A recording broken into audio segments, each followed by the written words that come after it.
শৃঙ্খল এবং শান্তিপূর্ণ পরিবেশে পরীক্ষা অনুষ্ঠিত হচ্ছে। পরীক্ষার্থীরা আত্মবিশ্বাসী হয়ে তারা পরীক্ষার হলে গিয়েছে।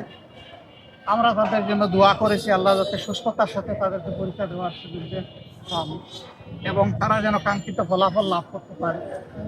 এদের মধ্য থেকেই আগামী দিনের বাংলাদেশ বের হয়ে আসবে ইনশাআল্লাহ। জাতিকে তারাই নেতৃত্ব দেবে। মেধার যত বিকাশ ঘটবে জাতি তত এগিয়ে যাবে।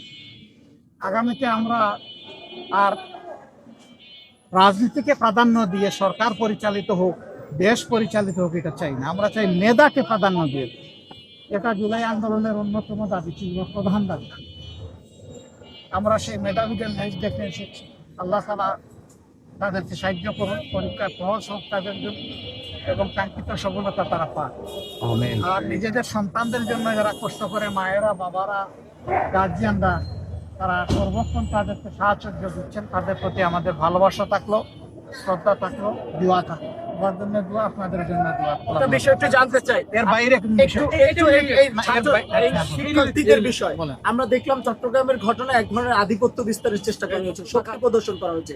আসলে জুলাইয়ের যে আকাঙ্ক্ষা, সেখানে তো এই যে ছাত্র রাজনীতিতে আধিপত্য কিংবা অস্ত্রের ঝঞ্ঝানি, এটা আপনারা চাননি বা কেউই চায়নি। তো সেই জায়গায় নতুন করে ছাত্র রাজনীতিতে আবারও এইগুলো ফিরে আসছে কিনা শক্তি প্রদর্শন? সেটা দুঃখজনক। সারা বাংলাদেশের চিত্র একরকম নয়, তবে সামান্য কোনো জায়গায় এটা ঘটুক, এটা আমরা কামনা করি। ওখানে যাবে তারা জ্ঞানের চর্চার জন্য, ওখানে যাবে কেন তারা রক্ত ঝরানোর।